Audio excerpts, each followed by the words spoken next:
Hey guys, how are you? Welcome back to my garden for a planting video here on the terrace garden. Initially, I wanted to upload this video prior to the one that you just saw on my channel, but unfortunately, in a cleaning mission on my telephone, I deleted the intro to this video. So here we go again. Today, I want to focus on mainly planting annuals to really show you how you can create a border using annuals that you sow from seed, some of those dahlias that you propagate in your garden, or if you just want to go to the garden center and buy some annual plants. I hope that you have fun with me in my garden. Before I take you with me onto the last layer of the slope, I really wanted to show you these beauties here, because I know that in my previous video where I toured you around my garden, these bearded iris weren't open yet, and now look at those. Aren't they just fantastic? Normally I shy away from flowers that have like 2, 3, 4 different colors inside, but here I think it works extremely well just because of the contrast with the yellow and the violet and the purple and even the orange beard there. Very pretty. And bearded iris, I love them. I think they're just fantastic. The foliage is great. They have this like element of structure that they bring, and they flower pretty long. Quite impressive when you see or take a look at the individual blooms. Yeah, I think they're just wonderful also because they're so tough. I bought one rhizome a couple of years ago, and out of one rhizome I have this stunning clump here now with a lot of more blooms to appear, so very happy about that. I'm not really sure if the other iris I'm going to show you now is open in the video. Still, I'm going to give you a quick look at it. It's a very beautiful dark purple violet, very sinister, also in combination with the cotinus in the back. And then you see like the petunias peeking through there at the back. So very beautiful, especially in the late afternoon when the sun comes from the behind. Then they really change color. It's very interesting. And how bearded iris look different in sun or when they are in shade. Here you see a lot of tiny pots, and this is everything that I want to plant today. There is more actually on the other layer where I actually want to plant. I'm going to give you more information in a second about it, so just very quickly so you know what is going to find their way into the ground today. In the back there are some delphiniums that I outgrow from seed from the one variety that I have here in the garden that always survives slug and snail attack. Then this really nice light green foliage that looks a little feathery. Those are cosmos, variety called apricotta. Then here I have my amaranth that is called hot biscuit, and I think if you look at the foliage, especially here on this plant, you really get to see why it is called hot biscuit and what kind of color you can expect from the flowers. Then I've got some grasses. Well, one is millet, that is an ornamental annual grass, and then I have Panacetum vertigo here and some more there, so in different sizes even. Then I have some petunias again. I kind of try to keep them alive in their container, so that was difficult for me because my watering regime sometimes is not the best, to be honest. But then if we just pass by the miscanthus here, this is the last layer of the slope, and this is what I want to focus on today.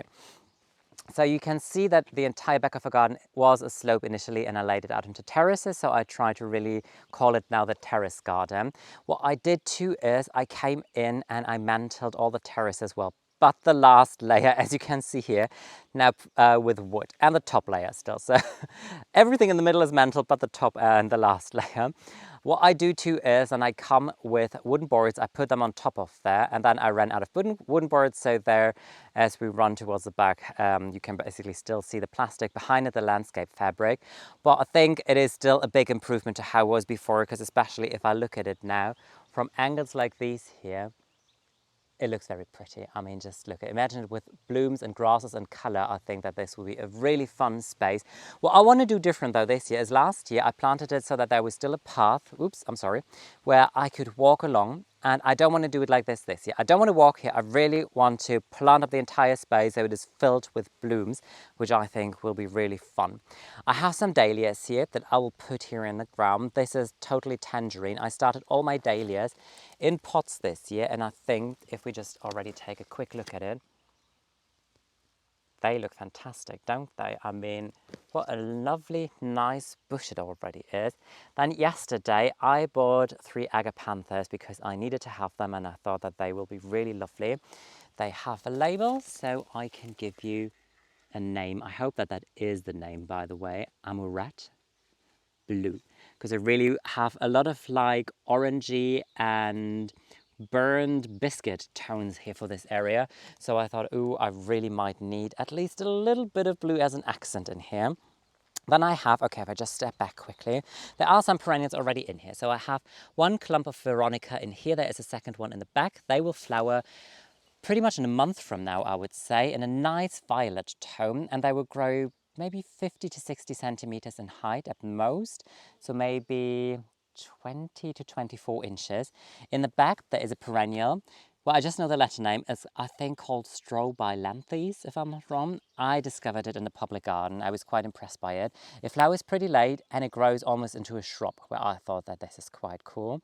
And I also like the blooms. It's very subtle, but it's a nice purple tone. So again, I'm going to have like purple here in summer, and then later on I'm going to have more purple from that one. Then I have more dahlias here, also in containers. And then last year I did a video here. If you remember, I planted some Amsonia just to try it out. At least one plant decided to come to bloom, where I think the blooms are very pretty, but they're so short. I mean, look at them. Normally they should be like triple or 4 times the height to what they are at the moment. And yeah, I'm not so sure about those. Maybe it is just the wrong climate zone for them. What I did though is I dug them up, I gave them a lot of good fresh soil and compost, and maybe this is going to do the trick. But then here you can see there is a lot of space where I can plant, so I'm really excited about that. Then I have some bearded iris just here up front, some hostas that I'm going to keep, that they're very random in there. Then I have some miscanthus grasses here. Then what else is there? There is a standard tree. Now this is actually what I planted last year with you in a container, and I was very happy last year. And then this year, I'm not so sure if it really loved its life so much in the container anymore. This is an acer called Brilliantissimum. And maybe I think what happened is we had very late frost, and I think the leaves basically got damaged by the frost, because you can see that some of them are very crunchy. But what happens too is, I come in with my finger now, very professional. Here you can see that new leaves are appearing already. So I think it makes it, it's not dead, which is a good thing about it, but I thought maybe it's better to just really plant it here in the landscape and let it do its job. I kind of try to keep it as a standard. I don't want to have a massive, huge tree here, but I think in general it's going to fit very nicely. Then I have another of these like Strobilanthes here. Very pretty. Then some allium, which are going to come to bloom in summer. Very small blooms. I love them, also in combination with grasses. And then as we continue walking, you see Aquilegia, you see more Veronica. And then at the end, there is my Aquilegia forest here.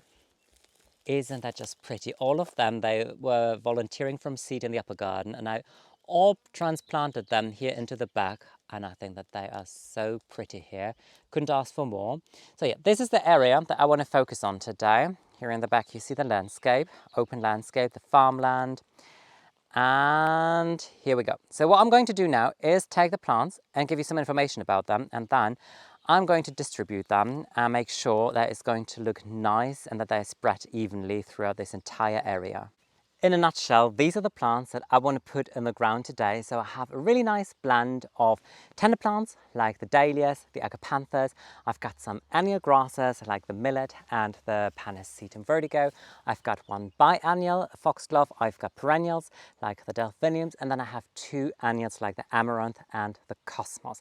My color scheme for this area is to focus on shades of orange, kind of like popsicle orange pink, in a cross zone, then some burnt caramel tones, especially here from the amaranth, and then mix it with hints of blue and purple, like the agapanthus and the veronica, the perennials that are already here in the ground.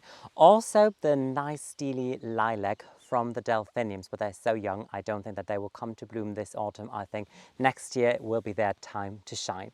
The dahlias, I grew them already last year in this exact same area, and I love dahlias, and who doesn't love dahlias? They come in a vast range of colors and also bloom size. Here I decided to have 2 different sizes of bloom. The first variety is called Totally Tangerine. They really form nice half-dome shrubs. They won't grow to such an immense height.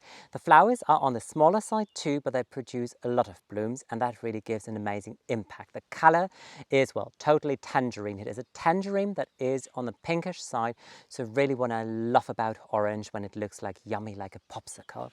In the same color world sits the next dahlia variety. This is called Dr. P.H. Riedel or Rydell. It has bigger blooms. pretty much like size of hand, also in this like popsicle orange watermelon tone. Very yummy and delicious. The entire dahlia grows to a bigger size, so I'm going to put it a little bit further into the border here. Then I have the agapanthus, which in theory you can overwinter it. If you have a greenhouse, you're definitely in luck. I might try to put them into containers and maybe overwinter them indoors. I really have to see how to do it. Agapanthus, they come in shades of violet, blue, and also in white if it fits better into your garden. What's really beautiful about it is that it is a perennial, but it has grassy or grass-like foliage. So it's very soft. It can really nicely and elegant soften the edges. It flowers, again, quite for a long time. I told you I had them on my balcony in Amsterdam, so they're also perfect to grow them in containers because in fact they love it when you put a lot of them in a container. They really love to grow very dense. Even here, when you touch it and you feel it, you're like, oh my god, you can only feel big rootstock. It might seem like it's totally pot bound, but this is actually what agapanthus really loves. Then I have two different kind of grasses. I've got a classic, Panacetum vertigo. Depending on your climate zone, this can grow into monstrous size. My parents, they used to live in Florida for a couple of years, and they had it in their garden once or twice, I believe, and it was at least 1.50 m in height. Here I had it last year. It kind of bulks out more, so it's more like wide, but it grows to at least 70 centimeters, maybe 1 meter at most. It doesn't bloom, but it has, as it matures, very nice dark leaves or grass-like leaves. Almost blackish, brownish, purple, red. It is really beautiful, and since it grows, one plant grows to such an enormous size, the investment is definitely worth it because you really need to give it room around it when you plant it. The next one that is homegrown here, that is millet. It's called Red Jewels, and how I do it is I start them off in smaller modules, and I always put a lot of seed in one module, and then I took 3 of those modules and put them together into this pot here. So I think in this one pot there are at least 80 seed, probably, maybe even more. And this has to do with the growing habit of millet. It sends out one stem basically, and one stem produces a lot of the grass leaves, but it does not bulk out then. So you really want to make sure that you put a lot of seed into one container to get this really lovely effect here. It grows to quite a nice height, so when it comes to flower, it might be maybe 80 centimeters to 1 meter in height, and it looks very beautiful, very long throughout the entire year. And now it starts off light green, but as it progresses, the color of the grass changes to a nice burgundy tone. So again, a really lovely color accent and just very nice and soft. Just the sound as it waves in the wind. I love to work with grasses. My next one is a biennial. This is foxglove. So this year I'm not going to see any blooms. This is how biennials works, and especially foxgloves. You sow them the first year, they produce this really nice rosette of leaves. Here, this is a brown foxglove. So the leaves, they're not hairy or like fluffy. They are very sleek, totally different to how I've ever seen foxglove. This is a new variety for me. I already planted a drift into my new area, which I call no man's land. And I also want to have a nice clump here so that it reflects in 2 different areas of the garden again, so that they also connected very nicely. It's going to be brown, I hope I told you. So I'm really excited to see that. I've never even seen that in a garden in reality anywhere. So I'm really going out on a limb here.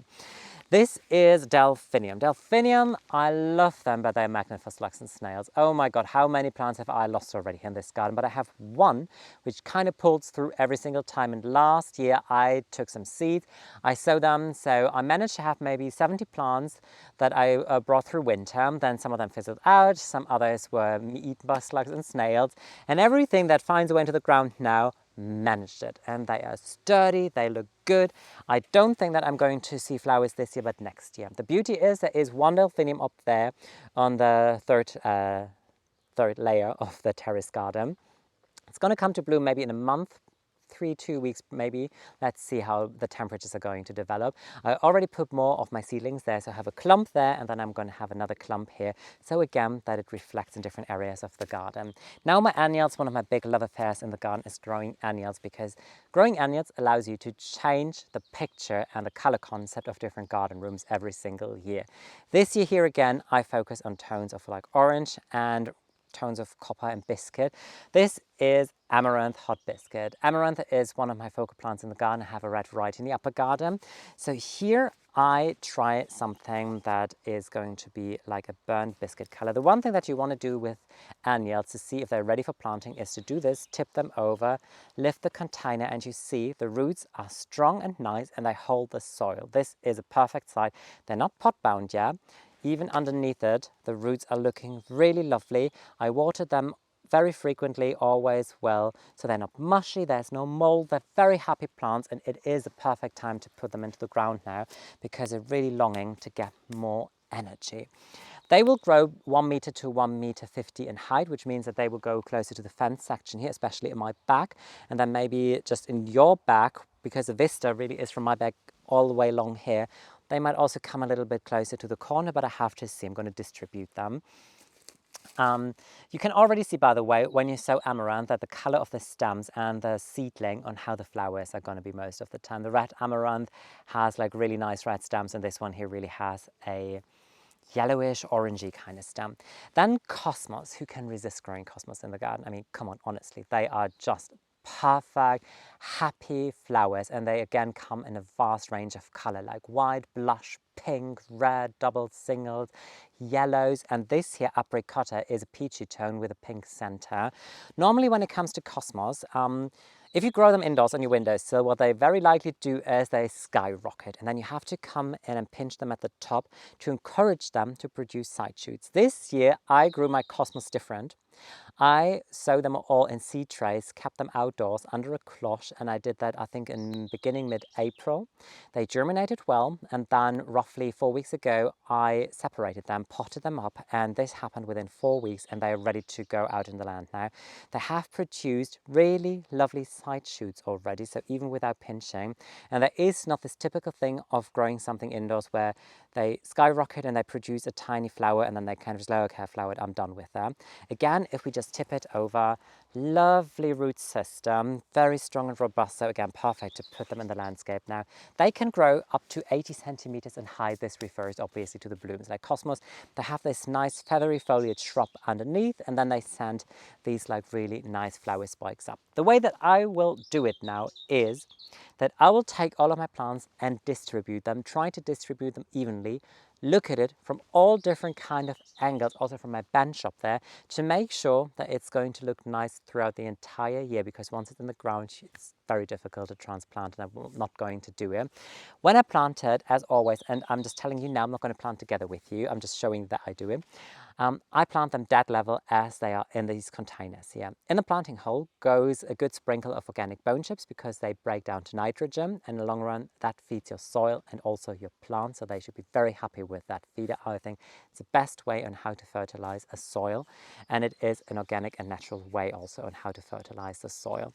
Once everything is planted, I'll mulch everything, I will water everything tonight, and then I'm excited towards the end of the video to show you how this entire area is finally filled with a lot of cute plants.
What a difference compared to a couple of hours ago when this entire area was just a long stretch of mulch, and now it is filled with plants. And I can't wait to give you updates to show you how everything grows, because some of these plants are really going to be some showstoppers in height, especially the amaranth here. What I need to do though is really come in and water everything very thoroughly, because it is warm. It's not hot, but it's very warm. And as I was, I don't want to make it bumpy. As I was planting, I was like, okay, I'm not going to stop. I'm just going to continue and finish the entire thing today.